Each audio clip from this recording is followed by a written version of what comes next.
¿Cómo se llama el tema de este mes? Confiar en Dios. Y algo bien importante es que nosotros podamos reconocer que en nuestra alma, aunque diseñada para creer en algo, sí, Dios diseñó nuestra alma para creer en algo o en alguien, fue acostumbrada y recibió una información genética donde le es fácil, más fácil a tu alma y a mi alma, le es más fácil creer en lo que ve, en lo que puede tocar. Eso es un contratiempo. Eso se puede convertir en un enemigo de nuestra fe en Cristo Jesús, de nuestra vida cristiana. El hecho de que a veces estamos orando y dudamos porque nos gustaría que se nos apareciera el Señor allí y bueno, eso pocas personas caen en cuenta de que es una verdad, una realidad en el alma. Pero así es, el alma le gustaría. Por eso es que en la religión tradicional, para ellos es tan fácil hablarle a una estatua, ponerle una vela, unas flores, y le hablan a la estatua, porque tienen algo físico con quien interactuar. El Dios de los cielos no lo vemos, pero es más real que lo real. Es el dueño y señor de todas las cosas. Es el creador de lo visible y de lo invisible. El que decidió por sola misericordia salvarnos de toda la inmundicia, de todo el pecado que todos nosotros practicamos, sino prácticamente con la mente, con el cerebro, con los pensamientos. Y entonces es importante capacitarnos en esto de agradar a Dios. Amén. ¿Agradar a quién? Jeremías 17. Recuerde, Armando, que el nombre sobre todo nombre hoy es Jesucristo. Para nosotros hoy en día, el nombre sobre todo nombre es Jesucristo el Señor. Jeremías 17, estamos leyendo desde el versículo número 5. Dice la palabra del Señor: así ha dicho Jehová, maldito el varón que confía en el hombre y pone carne por su brazo, y su corazón se aparta de Jehová. Será como la retama en el desierto, y no verá cuando viene el bien, sino que morará en los sequedales, en el desierto, en tierra despoblada y deshabitada. La Biblia nos está diciendo que lo único que le espera al ser humano, hombre o mujer, que confía en lo que un hombre le pueda ayudar, en lo que un ser humano le pueda hacer, es escasez, oiga, debilidad, ruina, miseria. Eso es lo único que le espera a la persona que decide confiar en un hombre. Y reiterando lo que le dije hace algunos momentos, muchas personas, por el estado del alma, que se les facilita más escuchar a un hombre que leer la Biblia y entenderla, muchas personas tienen el síndrome del pueblo de Israel en el desierto. Cuando le dijeron a Moisés que Dios hable contigo, que no nos hable a nosotros, no queremos morir. Que te hable a ti y tú nos hablas a nosotros. Por eso es que existió tanta fuerza en los profetas del Antiguo Testamento que eran enviados de Dios, para que el pueblo conociera la palabra de Dios de primera mano. Sin embargo, hoy en el Nuevo Testamento, hoy en la gracia, todavía hay una inclinación muy fuerte por aquellos que se hacen llamar profetas y que fluyen y pretenden tener una función como la de los profetas del Antiguo Testamento, entendiendo muy bien por la palabra que los profetas actuales no tienen la misma función de los profetas del Antiguo Testamento, porque en el Antiguo Testamento los profetas eran la boca de Dios. Hoy la boca de Dios es Jesucristo. Los profetas podían decir algo que no estuviera escrito en ninguna parte y el Señor se los decía. Hoy en día ningún profeta puede decir algo por fuera de lo que dice la Biblia. Si lo dice, es mentiroso. Eso lo dice la Biblia, no lo digo yo. Entonces es muy importante que nosotros entendamos que a veces el hombre necesita que alguien le hable, que alguien le hable. Y teniendo la Biblia, le da pereza estudiarla. Pero se le acerca a un ministro y le dice, yo quiero que Dios le hable y que Dios le diga algo de mí, que le hable de mí, que me dé un mensaje. ¿Y usted por qué no se pone en ayuno y se pone a orar y le pregunta lo que quiere saber al Señor directamente? Y bueno, las razones de por qué no lo hacen son múltiples. Pero concluyendo este pedazo, esta parte de lo que es la facilidad con que el hombre escucha al hombre, nosotros nos damos cuenta que hay congregaciones enteras, pequeñas, medianas, grandes, inmensas, que han decidido creerle a un ser humano. Y aunque vean en la Biblia lo que vean, las doctrinas de error tienen eso. Se les está mostrando por la Biblia lo que dice y ellos determinaron creer en una doctrina engañosa, mentirosa. Ellos sencillamente tomaron la decisión de creer a la mentira. Y le repito, le puede mostrar todo lo que quiera de la Biblia. Ellos dicen, no, es que tal texto dice, listo, el tal texto dice eso, pero no has visto el contexto antes y después. No, y se cierran ahí. ¿Por qué? Porque ellos le creyeron a la teoría de un hombre. Porque aunque usted le muestre que la verdad de la palabra es distinta a lo que ellos han creído, ellos no aceptan eso. Porque decidieron creer en un hombre, confiar en un hombre. Confiar en que el hombre tiene tanta comunión con Dios y que tiene la capacidad de parte de Dios de cambiar las escrituras. No, es que mi pastor es un hombre ungido del Señor. Él recibió revelación y aunque la Biblia dice eso, pero el Señor le dio la revelación que ya no era así. Uy, hermano, corra por su vida. Nunca será así. Jamás Dios va a desmentir su propia palabra. Cielo y tierra pasarán. Mas mi palabra, dice el Señor, mas mi palabra no pasará. Es importante entender eso. Entonces dice que el que se aparta del Señor por creer en una persona, tiene una vida arruinada, tiene una vida acabada, pobre, seca, sin ninguna clase de fruto, sin ninguna clase de provisión. Dice entonces el versículo número 7. Bendito el varón que confía en Jehová y cuya confianza es Jehová. Cuando la Biblia redunda, no es porque se le haya acabado como las palabras al escritor, no. Es porque tiene un propósito muy, muy importante, muy especial. Cuando la Biblia repite algo, de cierto os digo, dice el Señor. Él no está redundando porque quiere. Está diciendo 2 veces, no hay lugar a duda. No hay forma de que esto no se cumpla. Por eso no dice una sola vez de cierto, sino de cierto. Como verdad te lo digo. Eso es. Y el Señor está diciendo aquí, bendito el varón que confía en Jehová y cuya confianza es Jehová. Entonces, póngale cuidado. Confiar, 9:82, ya lo vimos. Propiamente apresurarse a refugiarse. Confía en Jehová y cuya confianza, 40:09. ¿Se acuerda que ayer lo leímos? El significado del 40:09. Es un refugio. Es decir, objetivamente representa seguridad para la persona que confía en Dios. Representa sentirse asegurado, confiado, con esperanza, seguro. En esta parte, esta palabra significa refugio. Listo. Entonces, mire como dice la Biblia. Bendito el varón, bendito, bienaventurado, sano, limpio, libre, prosperado. Eso es bendito. El varón que confía en Jehová. La palabra confiar en Dios significa que yo le creo a lo que Él me dice. Significa que yo creo, póngale cuidado, que nadie tiene la autoridad para decir algo diferente a lo que dijo Dios. Que nadie tiene la autoridad para cambiar lo que Dios ya estableció, lo que Dios ya diseñó.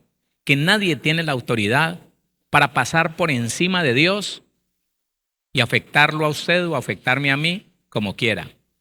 Que es que cuando uno no entiende esa verdad, hermano, hay dos cosas paralelas. Hay una contradicción en el ser humano, en el cristiano. Cuando uno no entiende esta verdad, entonces el cristiano maneja como la teoría de que sí, Dios es bueno y quiere lo mejor para mí. Y entonces pone, ¿pero qué? Recuerde que la palabra pero anula lo que usted acaba de decir para establecer lo que va a decir, lo que a continuación va a pronunciar. Entonces esas personas dicen, no, sí, claro, Dios es bueno y Dios quiere lo mejor para mí, pero es que el diablo es cochino. ¿Y qué significa que sea cochino? Sí, es cochino, es verdad. ¿Y qué significa eso? No, que se me levantó, listo, se te levantó, pero no me digas que te hizo algo. Sí, claro, me hizo algo, me quitó el empleo, me hizo accidentar. Bueno, es porque tienes una puertezota abierta, es porque le estás dando derecho a ese demonio y Dios no le va a quitar el derecho que usted le dé al diablo, Dios no se lo va a quitar. No, yo por el contrario soy santo, resanto, super santo. Es una contradicción. Es una contradicción decir que yo soy bueno pero que Dios es injusto. Y siempre me acuerdo, hermano, del libro de Job. Tanta gente que ha predicado de Job, que Job siendo bueno, le fue mal. O sea, Dios es injusto. Job siendo bueno, Dios le permitió al diablo que lo azotara, sin ninguna razón. No, hermano, no han leído. Y si han leído, no han entendido el mensaje del libro de Job. No. Y es algo que usted y yo tenemos que vivir en este tiempo hoy, en la gracia. ¿Usted reconoce algo bueno en usted? Si usted reconoce algo bueno en usted, dele la gloria a Dios, porque eso no vino de usted mismo, ni de la naturaleza con que usted y yo nacimos, no viene de ahí. Si hay algo bueno, si hay un deseo de arrepentimiento, si hay un deseo de hacer lo bueno, si hay ganas de decir la verdad, solamente viene de Dios. Eso no viene de nadie más. Entonces, hermano, confiar en el Señor es precisamente determinarme a que, sea que lo entienda o sea que no lo pueda entender, si Dios dijo no, es no. Aunque aquello que Dios me prohibió sea bonito, sea bueno, sea agradable, sea dulce, sea placentero, si Dios dijo no, es no. Que ese fue el problema de Eva. Eva se puso a buscar razones del por qué el Señor le prohibía comer esa fruta. Y cuando se dio cuenta que era bueno para comer, agradable a los ojos y árbol codiciable para alcanzar la sabiduría, dijo, no, esto es bueno. ¿Por qué Dios me prohíbe comer de algo que es bueno, es dulce, es sabroso? Eso no me va a hacer daño, no me va a dar un cólico. Lo único era que el Señor había dicho, no, no, y ya. Entonces cuando la persona confía en que lo que Dios dice es verdad, entonces usted no vuelve a creerle a ningún ser humano. Entonces usted le pone mucho cuidado a ese pastor donde usted se congrega. Y no solamente abre los oídos, abre los ojos y le pone cuidado. Investiga. ¿Usted no sabía que se escucha con los ojos también? ¿Sí sabía eso o no lo sabía? Nehemías, capítulo 1, versículo 6 en adelante dice, estén ahora abiertos tus ojos y atentos tus oídos a la oración que tu siervo hace. O sea, Nehemías le pide al Señor que esté así, porque con los ojos también se oye. Entonces, mire que es tan impresionante y el cambio se ve, hermano, la diferencia se ve. La diferencia entre el que llega a una congregación y amén, amén, sí, gloria a Dios, y sale repitiendo lo que el pastor dijo sin mirar, sin cerciorarse si la Biblia dice eso o no. La vida de esa persona es pobre, desagradable, fracasada, porque como la retama en el desierto, así. En cambio, la persona, sin criticar, escúcheme, sin ser desconfiado como naturaleza, no desconfiado, sino desconfiar en todo lo que no me cuadra según la Biblia, esa persona está demostrando que confía en Dios, en nadie más. Y le dicen algo y dice, espérese, yo estudio. Los hermanos de Berea eran así. Ellos escuchaban que Pablo decía algo y decían, mañana le digo. Hoy no digo amén, espérese. Y esa noche iban y estudiaban a ver si era cierto lo que Pablo les estaba diciendo. Y cuando ya entendían que eso sí decía la Biblia, al otro día llegaban, hola hermano Pablo, Dios lo bendiga, amén por lo que usted dijo ayer, pero porque ya habían estudiado. Porque les costaba. Mire, es maravilloso el cristiano que confía en Dios. ¿Sabe por qué? Porque el cristiano que confía en Dios confirma por la palabra que fue Dios el que le dio el mensaje al pastor, al predicador, al ministro. Y cuando usted puede comprobar que eso proviene de Dios, la persona que Dios usó desaparece. Ya usted no anda diciendo, no, es que me lo dijo el mejor teólogo del mundo, es que en la internet fulano de tal, que es muy famoso, dijo tal cosa. No. Usted ahí está diciendo, yo se lo creía a él, pero lo puede confirmar por la Biblia. ¿Qué le digo? Lo que pasa es que él dio unos textos bíblicos, pero se me olvidaron. No, señor, no sirve. En cambio, cuando usted olvida a la persona que Dios usó para enseñarle y dice, la Biblia dice, ¿quién le refuta? Ah, eso se lo enseñó. No, el que sea, la Biblia dice. O dígame que no dice la Biblia. Entonces le tienen que aceptar y decirle, sí, la Biblia dice. Listo, no importa quién me haya ayudado a entender. La Biblia dice, y si la Biblia dice, mijito, no nos queda sino obedecer. Entonces la persona que confía en Jehová y cuya confianza, esa es la otra parte. Yo confío en lo que dice la Biblia, pero cuando me enfrento a la prueba de fe, cuando me enfrento a un desafío, a una prueba, a una situación donde tengo que poner por obra lo que yo ya sé y permanezco firme en aquello que confié ayer, entonces esa confianza se vuelca sobre el Señor, que confía en Jehová y cuya confianza. Yo estoy confiado en que es verdad la palabra que leí. No solamente la creí en el momento de leerla y de estudiarla. Ahora que tengo que enfrentar una situación que requiere de poner por obra la palabra que yo leí y en la cual confié, ahora voy a estar firme para que mi confianza esté en Dios. No en el mundo, no en la situación que yo pueda presentar, porque se lo voy a poner pues como un ejemplo. Que el Señor nos ayude a entenderlo porque es bien importante.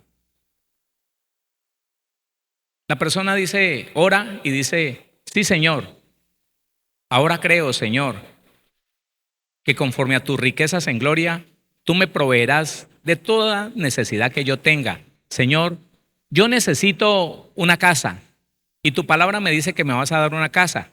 Voy a proponer, óigame, voy a ofertar, voy a buscar que me asignen una vivienda, aunque la persona gana el mínimo.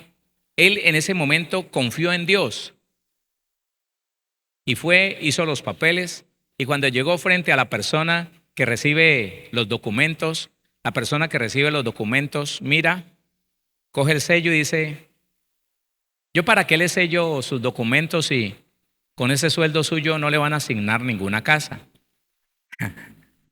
Puede ser que la confianza que tuvo ayer cuando estaba orando y cuando dijo, Señor, voy a proponer para mi casa, voy a ofertar para mi casa, voy a ver si me asignan una vivienda. Allá, esa confianza de ese momento, aquí, frente a una realidad que vive un ser humano, entonces se desvanezca esa confianza.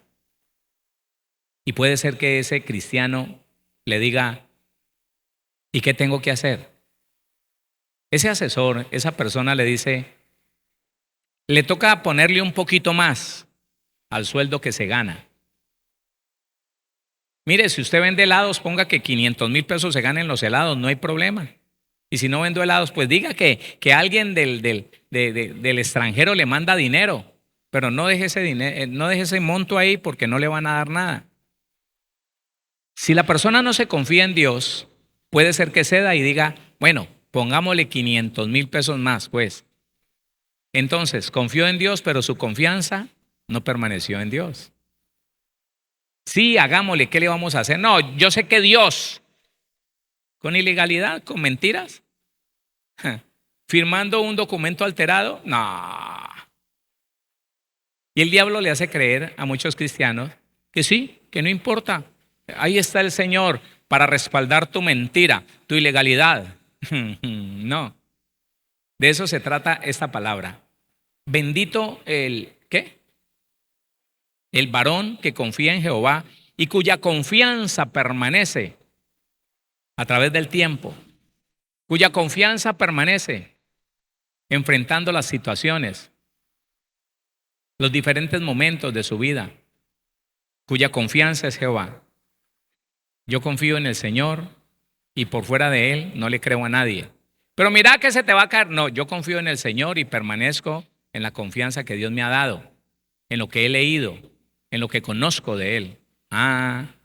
Contra eso el diablo no puede hacer nada, hermano. Mire, contra la fe, Satanás lo único que puede hacer es apartarse, irse, huir.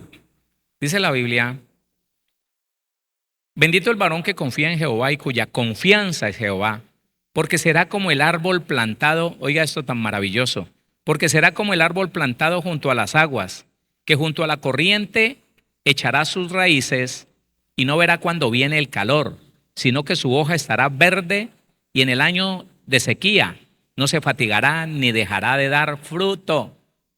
Usted sabe, frente a la retama que el viento lleva para ahí para acá, seca, árida, en destrucción, deshabitada, frente a eso, ¿qué es ser comparado con un árbol fuerte, verde, que aún en el tiempo de sequía permanece dando su fruto fresco siempre? Hermano, la diferencia es la confianza en Dios. ¿Qué? Ahora, hay una cosa que va en contra de nosotros como seres humanos, no como cristianos, y es la ignorancia. Cuando el cristiano ignora muchas cosas, a cualquier demonio le es fácil convencerlo de que esta vida es una fantasía. Esta vida no es así como se la están pintando. No, que es que el Señor, tan pronto usted abrió su boca y confesó a Jesucristo como su Señor y empezó a contarle su vida y a confesarle con verdad toda la barbaridad que hizo, que inmediatamente viene la salvación, que inmediatamente viene la protección. Eso se vuelve para muchos cristianos como una fantasía. Como que, ¿será? Y vienen los demonios y le dicen: vos sos igual, puro cuento, eso te lo inventaste vos. Eso de la salvación, eso es cuento de los evangélicos. Y cuando no está la verdad de Dios para establecer bases poderosas con relación a la salvación, pues hermano, muchos creyentes se quedan en el pecado, aunque sienten el deseo de asistir a una iglesia, a una congregación, pero no están convencidos de apartarse totalmente de lo malo que están haciendo. Entonces, conforme a esto, mire, póngale cuidado. La Biblia dice que sí, nosotros éramos enemigos de Dios, estábamos alejados de Dios. El pecado nos tenía apartados del Señor. Dios no sabía de nosotros ni nosotros sabíamos de Él. Solo que los que hemos sido escogidos antes de la fundación del mundo, siempre hemos tenido sobre nosotros los ojos del Señor. Pero mire lo que dice Isaías 59:1, con relación a que el pecado hizo distancia entre Dios y nosotros. 59:1. Dice la palabra: he aquí que no se ha acortado la mano de Jehová para salvar. A Él no le quedó grande ningún problema suyo, ningún pecado nuestro para salvarnos. Ni se ha agravado su oído para oír. Siempre que Dios haya puesto un propósito en un ser humano, varón o mujer, siempre su oído estará atento. Mire, y tal vez muchos de nosotros tenemos que dar testimonio de que, siendo aún pecadores, cuando nos veíamos en dificultades, clamábamos a ese Dios que conocíamos pero que no conocíamos, a ese Dios que nos vendió la religión tradicional. Y qué cosa tan tremenda, que aún en el pecado el Señor nos contestaba. ¿Sí? ¿Alguien puede decir que no teniendo a Cristo el Señor lo ayudó alguna vez? Solo por una cosa. Porque Él desde antes de la fundación del mundo te tenía referenciado, te tenía referenciada como su hijo, como su hija. Dele la gloria al Señor. Entonces dice, no se ha cortado la mano del Señor, ni se ha agravado su oído para oír. 2. Pero vuestras iniquidades, el pecado con que nacimos todos nosotros, pero vuestras iniquidades han hecho división, partieron y estábamos lejos de él. Pero vuestras iniquidades han hecho división entre vosotros y vuestro Dios. Y vuestros pecados han hecho ocultar de vosotros su rostro para no oír. Estábamos tan lejos de Dios cuando vivíamos en el pecado. Y eso es lo que Satanás a veces le quiere hacer creer al cristiano, que usted no se ha arrepentido de corazón, de verdad. ¿Por qué? Porque muchos cristianos recién nos convertimos y aún avanzando el tiempo, como seres humanos todavía sienten atracción por el pecado. Aunque no lo llevan a cabo, pero dicen, a mí me gusta todavía esto. Cuénteselo al Señor. Pero entonces viene un demonio y dice, ¿sí ves? Vos sos mentiroso. Vos no te has arrepentido. ¿Qué Dios ni qué nada? Vos estás viviendo es una fantasía. Estás creyendo en lo que el pastor dice, pero eso es mentira. Vos estás más alejado de Dios. Y resulta que la Biblia dice otra cosa. Dice Romanos capítulo 5, versículo 10. Romanos, bueno, vamos a leer un poquito antes. Romanos capítulo 5, mire lo que dice la palabra y póngale atención en qué lugar estamos nosotros.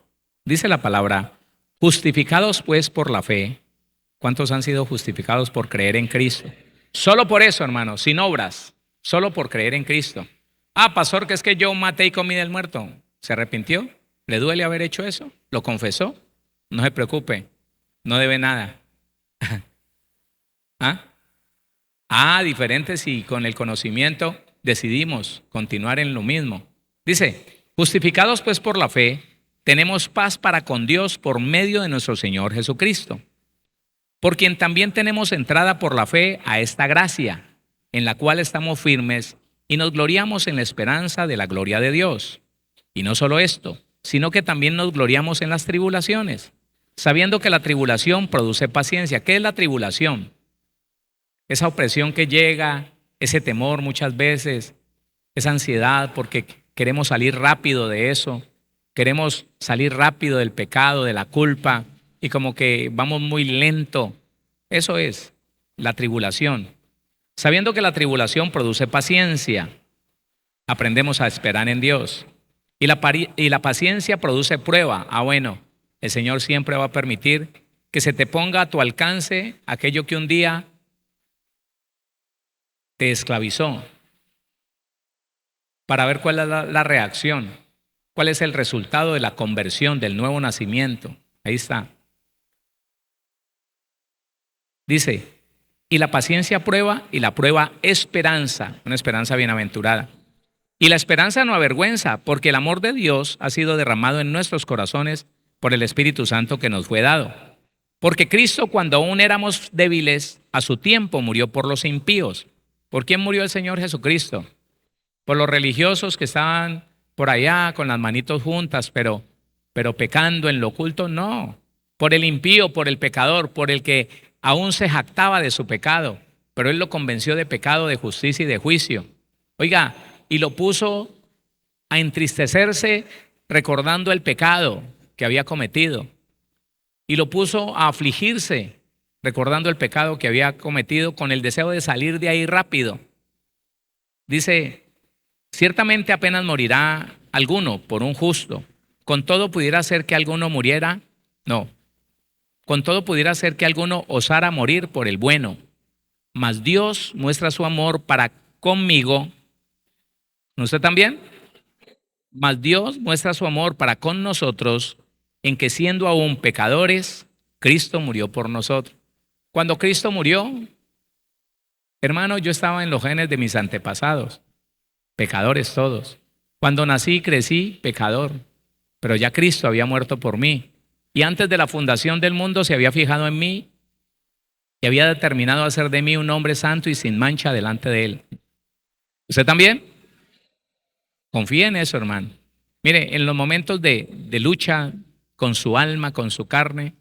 Confíe en que es más poderoso el llamado que Dios hizo antes de que usted naciera que cualquier seducción que venga sobre su vida, que cualquier tentación que venga sobre su vida.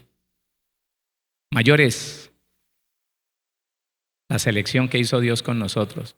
Mayor es el propósito que Dios puso en nuestra vida. Amén. Dice, pues mucho más estando ya justificados en su sangre, por él seremos salvos de la ira. Entiéndalo. Ya no te espera castigo, ya no te espera la ira de Dios. Ahora has recibido el amor de Dios en tu corazón. Dice, porque si siendo enemigos, oiga esto, éramos enemigos, claro, había distancia entre Dios y nosotros porque nuestros pecados hicieron distancia, hicieron división y no, hermano, estábamos alejados de Dios. Porque si siendo enemigos fuimos reconciliados con Dios, ¿cuántos fueron reconciliados con el Señor? ¿Y por qué fueron reconciliados con Dios? Porque Cristo con su sangre te justificó y me justificó. Y ya justificados, tenemos que tener la confianza de que tenemos entrada directamente hasta el trono de la gracia, directamente hasta mi Padre Celestial. Óigame, sin intermediario, sin profeta. No, tengo un estudio pero viejo, que sin mal no recuerdo se llama la función profética y apostólica de toda la iglesia. Más bueno, búsquelo. Puede ser que en Spotify, Pastor Héctor Fabio Cortés lo encuentre. Hermano, porque toda la iglesia tiene una función profética y apostólica. Pues usted y yo confiamos la palabra con fe y no hay palabra profética más segura sino la palabra de Dios. Y la función apostólica, ¿sabe qué dice la Biblia de la función apostólica? Que son personas que viven lo que enseñan. ¿Usted y yo somos así? No, pero es que 3 amenes, mira.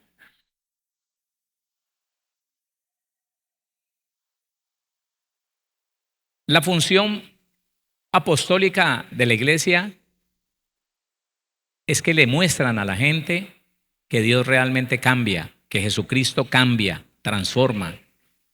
Eso. Y entonces dice la Biblia otra vez, porque si siendo enemigos fuimos reconciliados con Dios por la muerte de su Hijo, mucho más estando reconciliados, seremos salvos por su vida. Por la vida de Cristo usted y yo somos salvos. Y no solo esto, sino que también nos gloriamos en Dios por el Señor nuestro Jesucristo, por quien hemos recibido ahora la reconciliación. Hermano, cuando usted se vea en la situación más difícil, recuérdele a los demonios que lo quieren oprimir. Yo he sido reconciliado con mi Padre a través de la sangre de Cristo que me justificó de todo pecado. En mí no hay pecado el cual te puedas aprovechar para venir a afligirme, para venir a dañarme. No, Jesucristo cargó con mis pecados y su sangre, ahora que creo en Él, me ha reconciliado con mi Padre Celestial. Claro, aleluya.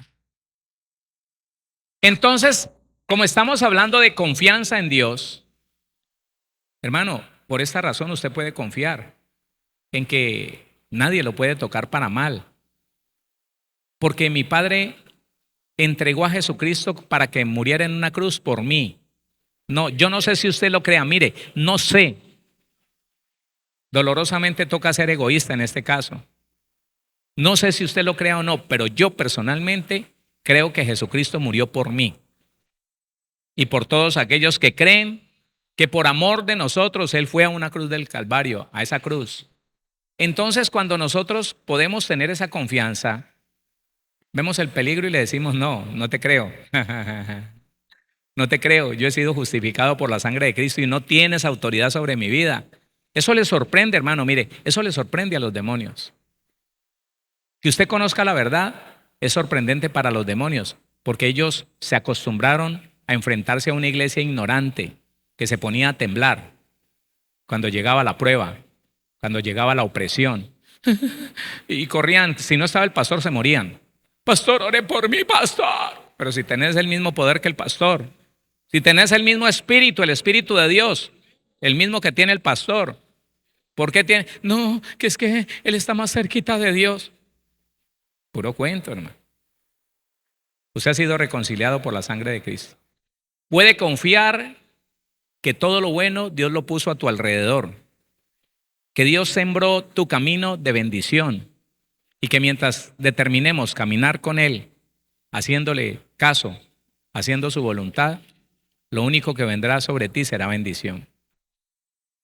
Claro, claro. Déjeme entonces decirle algo antes de seguir con el estudio. Entonces, pastor, ¿eso significa que nunca vamos a pasar una dificultad? Hombre, ¿cómo no? Claro, pero ¿sabes qué? Esa dificultad no se vuelve un problema para ti. Esa dificultad no te pone una carga, no se vuelve una queja en tu boca, no engendra un reclamo en ti. Esa dificultad te hace más fuerte y con la fe de que Jesucristo ya lo ganó todo en la cruz, tú, como más que vencedor que eres, superas cualquier dificultad que llegue. Y te digo algo, lo que para otros es problema, para usted deja de ser un problema. Para nosotros, cuando nuestra fe empieza a crecer, se convierte en situaciones que resolver, solo eso. Tengo una situación que resolver. ¿Tenés un problema? No, no es un problema. Es una situación que debo resolver y que con la ayuda del Señor ya está resuelta. Solamente tengo que enfrentarla y a la manera de Dios, de acuerdo a la palabra, solucionarla. No en la carne, no con gritos, no con ira, no con prepotencia, con orgullo, no.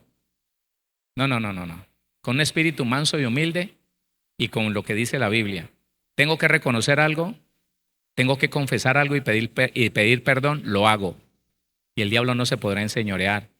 Recuerde lo que dice Pablo en la segunda carta a los Corintios. Oiga, perdonen a ese hombre que me ofendió a mí.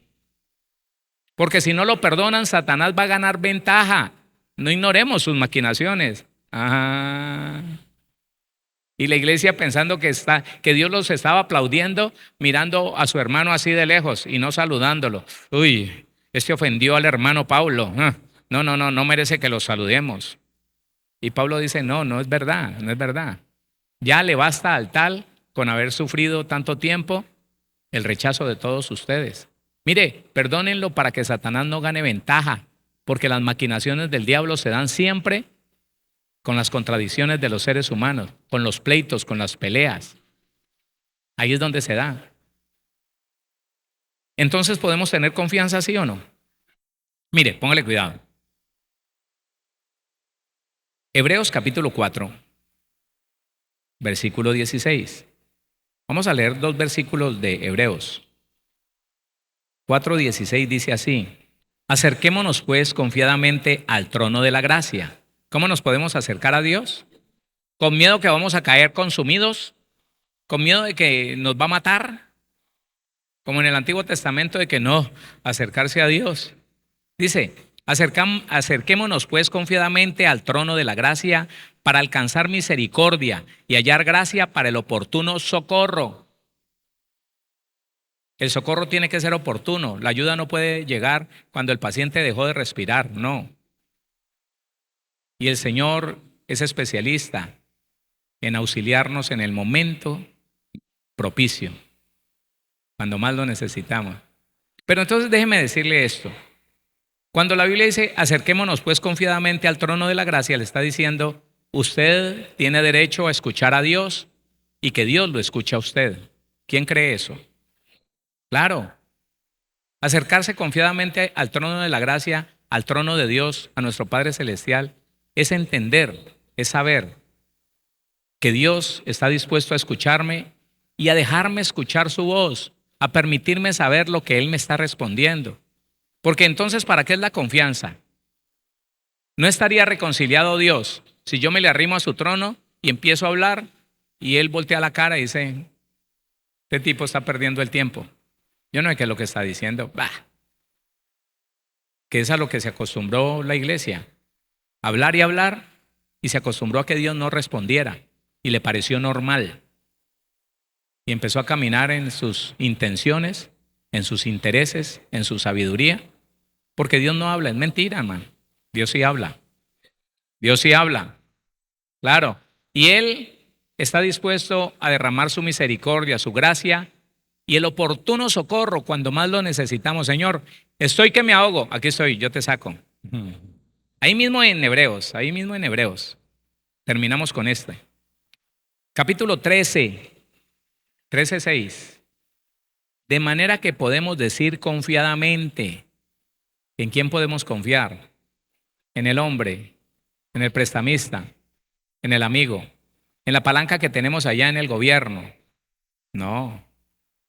De manera que podemos decir confiadamente, el Señor es mi ayudador, no temeré lo que me pueda hacer el hombre.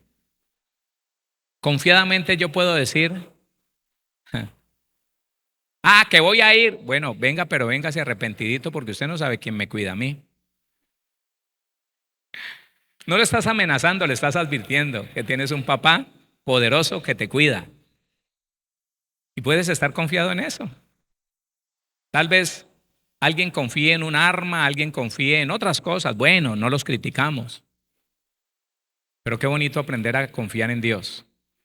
Qué bonito aprender a confiar que si Dios permitió que esto llegara a mi vida, aunque para mí es desagradable, es para mi bien, porque a los que amamos a Dios, todas las cosas les ayudan a bien. Esto es conforme a los que, según su propósito, conforme a su propósito, han sido llamados. Así que mi hermano, después de la aflicción viene la alegría. Después, óigame, después del tiempo de formación viene el regocijo, viene la recompensa, porque todo lo que el Señor permite que llegue a nuestra vida es para formación, para fortaleza, para edificación y para una mayor bendición.